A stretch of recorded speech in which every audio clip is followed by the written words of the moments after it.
Oh boy, the air sure is bad outside. In fact, it is so bad, Uber is going to start charging you a fee to use their service. Not even kidding on that one. This isn't another article. That's actually going to happen. Hey everyone, this is Kevin the Apptrepreneur, and you might have noticed something's a little different right now. There's a little bit of a different format that I'm testing out. I'm not sure if it's going to be the new thing. I actually explained this in a video that was supposed to go up today, but then this news story hit and I decided to reschedule that one for Wednesday. So, I'm now explaining it twice. But I bought new video capture software. I'm kind of testing it out, feeling out the possibilities of what this could happen for the channel, and having a little bit of fun with it because I know we have this TV in the background. So for this episode, we've got SpongeBob on in the background for no reason. SpongeBob dancing for 10 hours, which is thankfully more than enough time I will need because my videos are not going to be that long. But yeah, so we're just kind of playing out with things. But I read a very interesting article on The Verge. Now, Uber is a company that is still trying to get some brownie points with people. They're going to go public soon. They want to be shown as being responsible, not only physically, but environmentally and consumer friendly, of course. And so they have actually, in London, this isn't in America, but in London, they are adding a tax that they're going to charge the riders that will go towards helping drivers buy electric vehicles.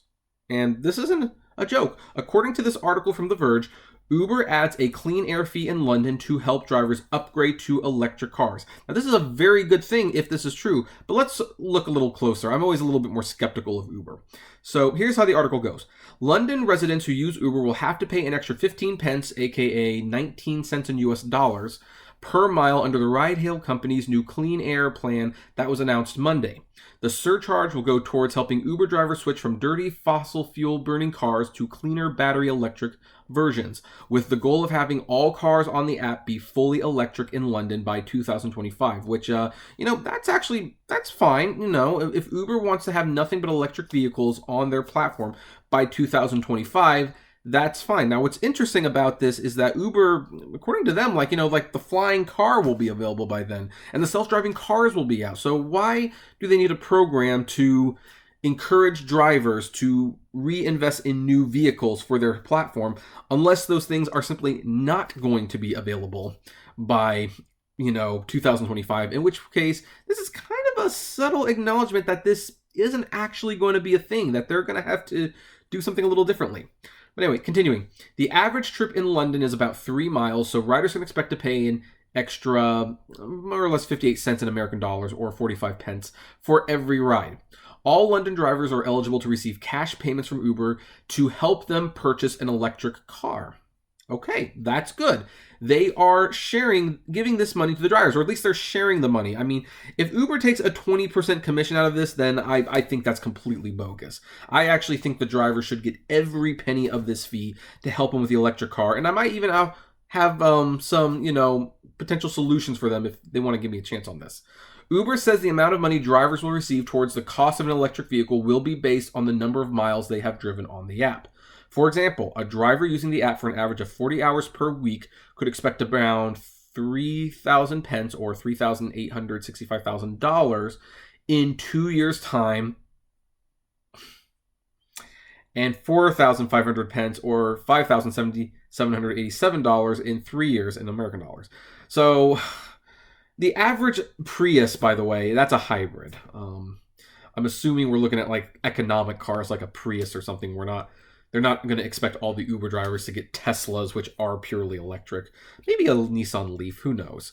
But the average one of these cars costs about $20,000 to $30,000, somewhere between there. So if you're doing this in 3 years and only getting that's a down payment. So you're still asking the drivers to take on a car payment loan. Also, there is some questions about how is this going to get paid off? Let's go under this cute little picture and find out. Quote, "We want to partner with the cities we serve and are proud to play our part in tackling London's air pollution," said Fred Jones, director of Uber in London, in a statement. "Over time, it's our goal to help people replace their car with their phone by offering a range of mobility options, whether cars, bikes, or public transit, all on the Uber app." Yep, they're still going after public transit, folks. "Once a driver upgrades to an electric car, the clean air fee will go towards subsidizing that driver's vehicle's costs." Now, that concerns me a little bit. Does that mean that you have to get this through the Uber app? Because we all know what happened when Uber leased cars through their apps. People got these cars, they did the math, they found out, hey, we can do this. They get their new cars, they have a new car payment, and before you know it, the rates drop 80%, and now they're stuck with a car payment they can't afford. I wonder if it's going to be like that. I have no idea. Maybe it'll say here, I don't know. Let's see here. Uber says it anticipates raising more than 200 million pence, which is $257 million, to support drivers transitioning to EVs over the next few years. An estimated 20,000 drivers are expected to upgrade to electric vehicle by the end of 2021. Now, is that they expect the drivers to do that on their own free will, or is that what Uber is expecting to be the result of this happening? And yeah, there are some ethical questions on whether or not Uber should actually be forcing you to upgrade your vehicle. I mean, I think that definitely throws in some question about the whole independent contractor thing that they're fighting. But, you know, they're trying to make themselves look as good as possible. And in all fairness, I'm actually not as negative about this as I probably sound. There's actually a lot about this I like, but we'll talk about that. Last year, Uber announced a year-long pilot program to provide cash incentives to some North American-based drivers who use electric vehicles with the goal of facilitating at least 5 million trips over the next 12 months. That pilot is taking place in 7 cities: Austin, Los Angeles, Montreal, Sacramento, San Diego, San Francisco, and Seattle. But Uber doesn't have any plans to pay for that pilot with a surcharge. A spokesperson said the clean air fee is exclusive to London for now, but it will come. It will come, because here's the thing. I knew for a while Uber would not. When they launched that year-long pilot program for us, I knew that Uber wouldn't want to pay that forever. They just won't. So they will eventually pass that on to us. And, you know, if they launch the program in San Francisco and Los Angeles, especially if they launch it anywhere in California, really, they're not going to have a huge issue. Californians, as based on the last election that we did, they like being in debt and they like being taxed as long as they've got the security of knowing that those taxes are going towards something. So the people who take Ubers in California will pay the clean air tax if they believe it is helping the drivers buy a new car, an electric car. Uber has a complicated relationship with regulators in London. So that's okay. So it ultimately does not explain everything that I was hoping it would explain here. So here's where I'm going to actually surprise a lot of people. I don't think this is a bad thing. Really, I don't.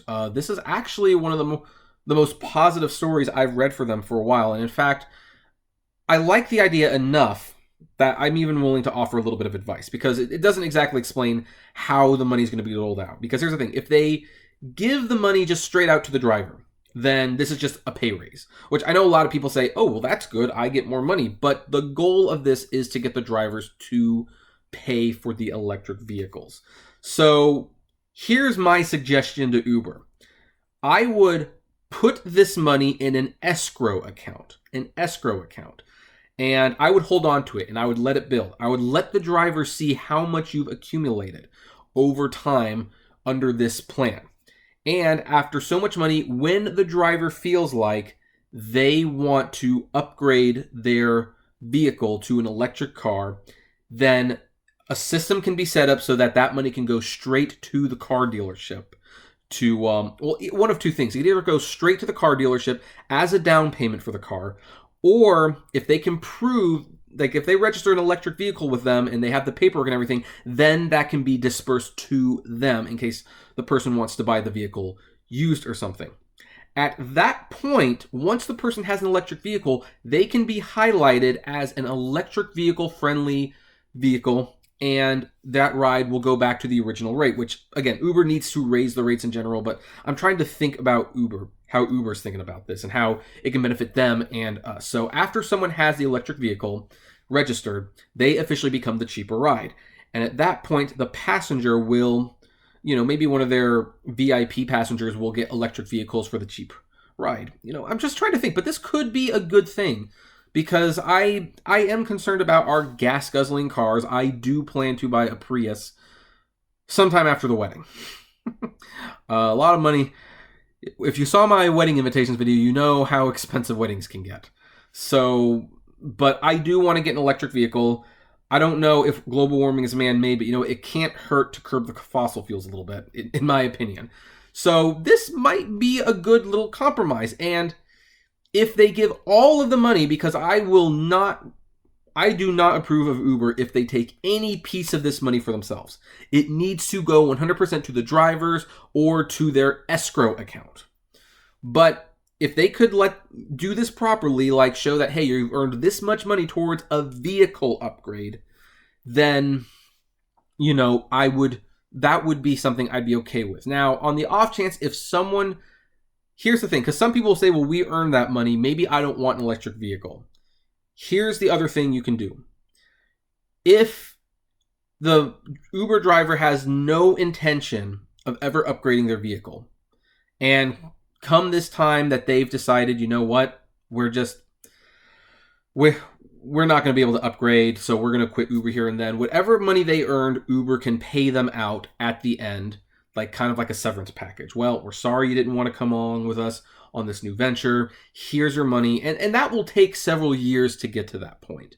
And at that point, the money will have sat in a bank account and it will have collected enough interest to more than justify them paying it out. So this is kind of a good thing. Now, it does raise ethical questions, and this will probably be one of the topics we talk about in our next podcast episode, on whether or not Uber is in a position to be doing this to the drivers, whether they should be demanding the drivers upgrade these vehicles.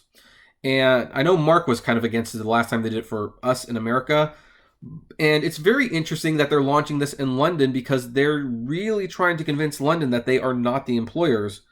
But then they're requiring their drivers to upgrade their cars and even giving them an incentive to do it. And there's a lot of questions that comes up, because here's the problem I see. If they just pay out this extra money to the drivers, and the drivers might not use it towards a car. They might just use it for their own pocket. But then if they hold the money and to, do the down payment for the car or whatever, and the driver ultimately never upgrades and stops driving for Uber, what happens to that money? So there are some things that need to be figured out before I'm 100%. But this is actually one of the more positive things Uber has done in a while. And I'm cautiously optimistic. I hope this works for everyone. But I would love to know your thoughts. What do you think about this? Do you think Uber's the good guy in this? Do you think they're the bad guy? What do you think of the new format? Is it doing anything for you? Is it not doing something? I would love to know answers to all of these questions. So comment below, like, favorite, share, subscribe. If you enjoy my videos, consider becoming a Patreon member. It's totally optional, but even as little as $1 a month goes a long way to helping the channel run smoothly, and it gives you access to my exclusive Patreon blog. And as always, flame responsibly. Have a good one.